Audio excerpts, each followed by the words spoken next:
Assalamu alaikum students. Today we will discuss about addition of vectors by rectangular components. आज हम जो है vector की एडिशन पढ़ेंगे बाय रेक्टेंगुलर कंपोनेंट से। तो ये जो वेक्टर एडिशन है rectangular component, this is an analytical method for addition of vectors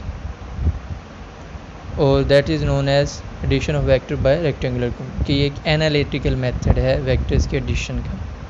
this method is more mathematical in nature.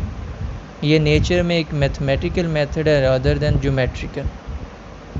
Therefore it is more precise and accurate. इसी वजह से ये ज़्यादा प्रिसाइज और एक्यूरेट है क्योंकि ये मैथमेटिकल है। जो चीज़ मैथमेटिकली प्रूव हो जाए उसमें किसी किस्म का कोई डाउट नहीं रहता, कोई एरर नहीं हो सकती।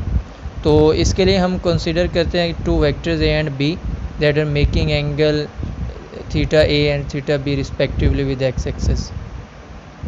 Let's suppose we have the vectors a and b. A is making angle theta a with x axis और b जो है वो x axis के साथ theta b एंगल बना रहा है।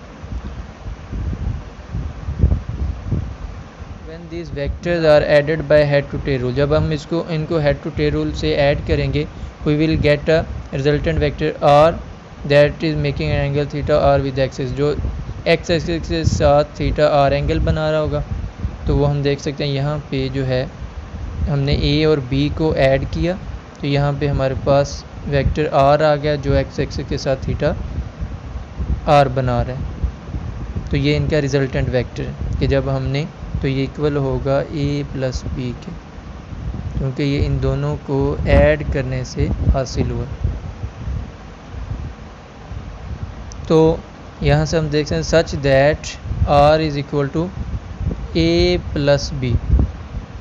कि जो रिजल्टेंट है वो हमारे पास कैसे है, ए और बी को हमने ऐड किया। तो लेट्स सपोज जो वेक्टर्स को ऐड करते हैं वो कैसे करते हैं, हम हेड टू टेल रूल से। वेक्टर्स को हम सिंपल अरिथमेटिक मीन से ऐड नहीं करते, अरिथमेटिक रूल से, बल्कि हम उनको हेड टू टेल रूल से ऐड करते हैं।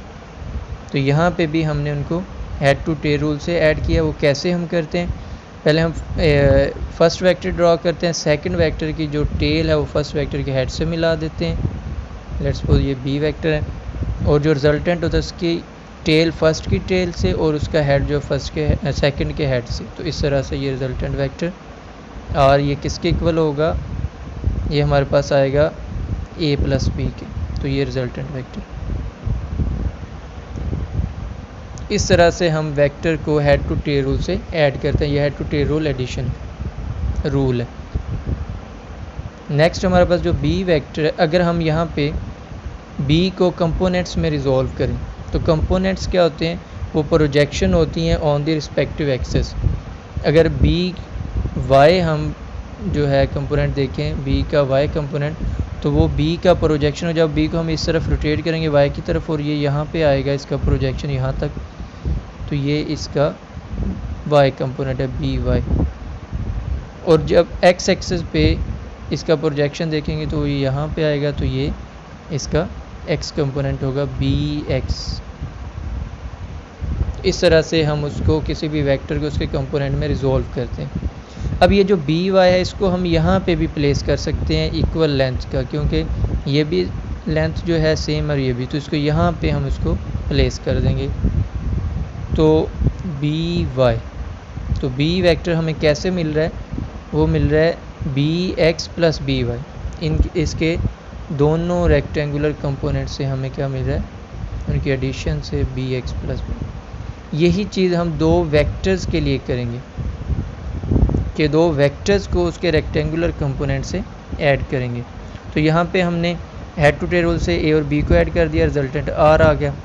फिर हमने ए और बी को उसके कंपोनेंट में रिजॉल्व कर दिया।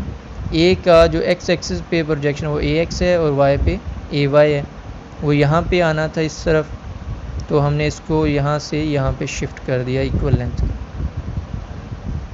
नेक्स्ट हमारे पास जो है वो बी का है, बी को जो है एक्स कंपोनेंट ये आ गया उसका प्रोजेक्शन, और वाई जो था यहाँ पे जाना था यहाँ से यहाँ, ये जो लेंथ है ये हमारे पास है बी वाई।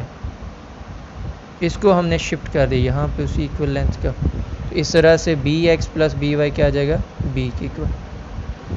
अब यहाँ पे फिर हम क्या करेंगे कि आर को उसके कंपोनेंट में रिजोल्व करेंगे। तो आर जो है वो हमारे पास क्या आएगा, आर का जो है एक्स एक्सिस पे ये प्रोजेक्शन आ गया और जो वाई एक्सिस है उस पे ये वाला प्रोजेक्शन यहाँ से यहाँ। तो इसको हमने यहाँ पे शिफ्ट कर दी। तो इस तरह से हमारे पास जो है वो आर के भी दो कंपोनेंट्स आ गए, आर एक्स और आर वाई। अब from the figure we see that R X is equal to A X plus B X. R का एक्स कंपोनेंट कैसे मिलेगा, अगर हम दोनों वेक्टर के एक्स और वाई कंपोनेंट को ऐड कर देंगे। लेट्स सपोज ये है हमारे पास आर एक्स, ये लेंथ, ये किसके इक्वल है, यहाँ पे अगर देखें तो ये ए एक्स है यहाँ तक और यहाँ से आगे यहाँ तक बी एक्स है। तो आर एक्स कैसे मिलेगा, अगर इन दोनों को हम ऐड कर दें तो इस लेंथ के इक्वल होगा। तो इस तरह से हमने यहाँ पे इसको कंपोनेंट की यूनिट वेक्टर की फॉर्म में लिखें तो एक्स के अलोंग जो है वो यूनिट वेक्टर कौन सा होता है, आई। तो एक्स के अलोंग आई यूनिट वेक्टर होता है, इस वजह से हमने उसके साथ आई यूनिट वेक्टर। इसके मैग्नीट्यूड के फॉर्म में लिखेंगे तो ये मॉड की फॉर्म में आ जाएगा। तो इस तरह से भी हम इसको लिख सकते हैं। नेक्स्ट हमारे पास है, अगर हम आर वाई देखें तो वो किसके इक्वल होगा, आर वाई ये वाली लेंथ है, तो ये इक्वल होगी ए वाई के और ये यहाँ तक बी वाई। तो ए वाई प्लस बी वाई जो है वो किसके इक्वल होंगे, आर वाई लेंथ के। तो इन दोनों को ऐड कर देंगे तो आर वाई आ जाएगा हमारे पास। तो यहाँ पे हमने क्या किया है, आर वाई को ऑब्टेन किया, वो कैसे हमें मिला है, ए वाई प्लस बी वाई, उन दोनों को ऐड कर। तो कंपोनेंट की यूनिट वेक्टर की फॉर्म में लिखेंगे तो जे जो है वो वाई एक्सिस के लॉन्ग यूनिट वेक्टर, तो इस तरह से जे आ जाएगा। मैग्नीट्यूड की फॉर्म में, मॉड की फॉर्म में हम इसको लिख देंगे। अब वेक्टर आर को उसके रेक्टेंगुलर कंपोनेंट से ऐड करें तो वो कैसे आएगा, R X plus R Y, उससे हमारे पास रिजल्टेंट वेक्टर आ रहेगा। जैसे ऊपर हमने बी के लिए किया था कि बी हमारे पास कैसे आया था कि उसका ये वाला X component plus Y component add कर दें तो ये रिजल्टेंट वेक्टर बी आ जाएगा ये वाला। तो इसी तरह से हमारे पास आर वेक्टर आ जाएगा जब हम उसके X component plus Y component को ऐड करेंगे तो ये वाला रिजल्टेंट आ जाएगा। इस तरह से ये इसका एक्स, ये वाई कंपोनेंट, तो हमारे पास क्या आ गया, उसका रिजल्टेंट है। तो हमने क्या किया है, R X plus R Y is equal to R. अब क्या करेंगे, putting equation 2 and 3 in equation 4। Equation 4 ये है, इसके अंदर 2 इक्वेशन क्या थी, वो आर एक्स थी, वो इक्वल थी एक्स प्लस बी एक्स के, तो वो ऐड कर दिए यहाँ पे। और आर वाई जो है वो थर्ड इक्वेशन थी और वो किसकी वैल्यू थी, ए वाई प्लस बी वाई। तो इस तरह से हमारे पास ये रिलेशन बन गया। अब मैग्नीट्यूड जो है अगर हम फाइंड आउट करना चाहें रिजल्टेंट वेक्टर आर की, तो हम कैसे फाइंड करेंगे, उसके कंपोनेंट्स के स्क्वायर का अंडर रूट, आर एक्स का स्क्वायर प्लस आर वाई का स्क्वायर, उसका अंडर रूट ले लें। तो किसी भी वेक्टर की मैग्नीट्यूड कैसे होती है, उसके एक्स कंपोनेंट का स्क्वायर प्लस वाई कंपोनेंट का स्क्वायर और अंडर रूट, तो वो हमें क्या देता है, उसकी मैग्नीट्यूड। तो इस तरह से रिजल्टेंट वेक्टर की मैग्नीट्यूड ऐसे निकालेंगे, उसके रेक्टेंगुलर कंपोनेंट्स और उसकी एडिशन कैसे की है हमने, उसके करस्पॉन्डिंग रेक्टेंगुलर कंपोनेंट्स को ऐड करके। और इसी तरह अगर हम डायरेक्शन निकालना चाहें, डायरेक्शन क्या होगी, रिजल्टेंट वेक्टर जो एंगल बना रहा हो एक्स एक्सिस के साथ वो उसकी डायरेक्शन को स्पेसिफाई करेगा। तो बेसिकली हमने डायरेक्शन के लिए क्या फाइंड करना होता है, एंगल जो वेक्टर जो है वो एक्स एक्सिस के साथ बना रहा होता है। Bye rectangular component the direction कैसा है कि डायरेक्शन के लिए टेन थीटा यूज़ करते हैं। We know that tan theta is equal to perpendicular over base, perpendicular over base. तो अगर हम देखें एक्स एक्स जो होता है वो हमेशा परपेंडिकुलर होता है और एक्स जो होता है वो बेस होता है। तो टेन थीटा आ जाएगा वाई ओवर एक्स, या अगर आर की बात करें तो यहाँ पे आर वाई और आर एक्स, तो टेन थीटा आ जाएगा R Y over R X. और दूसरा क्या होगा कि जो टेन थीटा इस तरफ था, इसके साथ टेन था, उधर जाके tan क्या हो जाएगा, इन्वर्स। तो इस तरह से थीटा हम कैलकुलेट कर लेंगे। और आर वाई की वैल्यू हमें पता है एक्स प्लस बी वाई, वो हम पुट कर देंगे। आर एक्स की वैल्यू पुट करें तो हमारे पास थीटा आ जाए। तो ये वाले जो इक्वेशंस हैं ऊपर हमारे पास 2.5, 6 और 2.7 जो है वो इनफाइनाइट वेक्टर्स के लिए यूज़ कर सकते हैं कि हेड टू टेल रूल से हम इनफाइनाइट वेक्टर्स को ऐड कर सकते हैं। तो फिर हमारे पास जो रिजल्टेंट वेक्टर होगा वो कैसे बनेगा, वो हम क्या करेंगे, x कंपोनेंट्स को x वाले में ऐड कर देंगे और y वाले को y में। तो जितने ज़्यादा वेक्टर होते जाएंगे उतने ही उनके x कंपोनेंट x वाले में ऐड होते जाएंगे और y वाले y में। तो इस तरह से इनफाइनाइट नंबर ऑफ वेक्टर्स को ऐड कर सकते हैं by using head to tail rule. Magnitude के लिए भी अगर एक से ज़्यादा, दो से ज़्यादा वेक्टर्स हैं तो उनको इसी तरह से ऐड करके x वाले का स्क्वायर प्लस ऐड करके y वाले का स्क्वायर अंडर रूट ले लेंगे। तो इस तरह से जितने ज़्यादा वेक्टर होते जाएंगे उतने ज़्यादा उसी तरह उसको ऐड करते जाएंगे।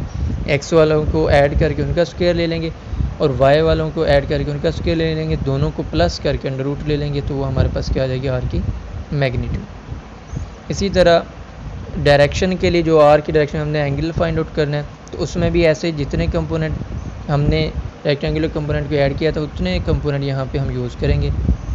अगर इनफाइनाइट नंबर ऑफ वेक्टर्स हैं या इनफाइनाइट नंबर ऑफ जो कंपोनेंट्स हैं तो हम यहाँ पे भी इनफाइनाइट लिखेंगे। तो इस तरह से हमारे पास जो है उस रिजल्टेंट वेक्टर r की जो इनफाइनाइट नंबर ऑफ कंपोनेंट्स को ऐड करने से आया उसकी डायरेक्शन हमारे पास आ जाएगी अगर हम थीटा कैलकुलेट करें। अब डिटर्मिनेशन ऑफ एंगल है कि एंगल को कैसे डिटरमाइन करेंगे।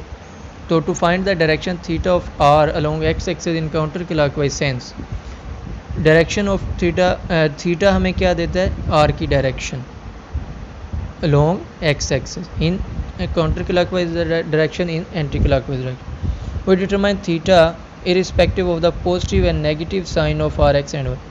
हमने जो थीटा कैलकुलेट करना है उसमें हमने आर एक्स और वाई के साइन को नहीं देखना, बल्कि पहले विदाउट साइन हम थीटा कैलकुलेट करेंगे, फिर हम इन स्टेप्स को फॉलो करेंगे थीटा को कैलकुलेट करने के लिए।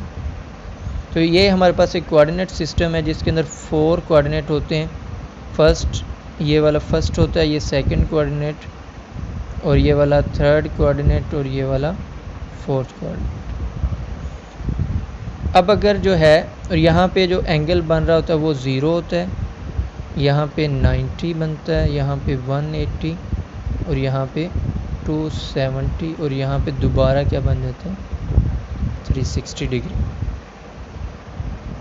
अब अगर आर एक्स और आर वाई दोनों पॉजिटिव हैं तो कौन से कोऑर्डिनेट में, यहाँ पे एक्स पॉजिटिव है और वाई पॉजिटिव है, तो वो कौन सा कोऑर्डिनेट बन रहा है, फर्स्ट। तो आर जो है फर्स्ट कोऑर्डिनेट में आएगा और थीटा आर जो है, जो आर एंगल बना रहा है वो थीटा के इक्वल होगा। सेकंड, अगर जो है आर एक्स नेगेटिव हो और आर वाई पॉजिटिव हो तो कौन सा कोऑर्डिनेट बनेगा कि आर एक्स नेगेटिव है, तो आर एक्स नेगेटिव इसमें है और आर वाई पॉजिटिव यहाँ पे है, तो ये सेकंड वाला कोऑर्डिनेट बन जाएगा।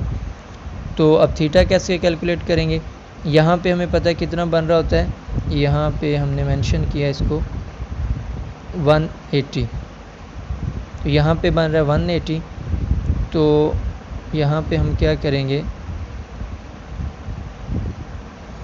180 माइनस थीटा कर देंगे तो वो सेकंड क्वाड्रेंट में लाई कर रहा हो। इस तरह से रिजल्टेंट को हम फाइंड आउट करें। अब अगर जो है if both R X and R Y are negative, अगर दोनों नेगेटिव हों तो थीटा आर थर्ड क्वाड्रेंट में आएगा यहाँ पे, ये क्योंकि थर्ड कोऑर्डिनेट हमारे पास बन रहे हैं, तो आर जो है वो या थीटा आर जो है वो थर्ड कोऑर्डिनेट में।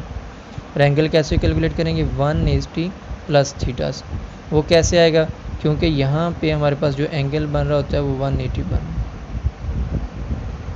अब दोनों नेगेटिव है क्योंकि ये वाला थर्ड कोऑर्डिनेट है, तो यहाँ पे 180 बन रहा होता है थीटा यहाँ, और हमें जो आर आ रहा है वो थर्ड में आ रहा है, तो हम क्या करेंगे 180 प्लस थीटा कर देंगे तो रिजल्टेंट थर्ड कोऑर्डिनेट में आ जाए।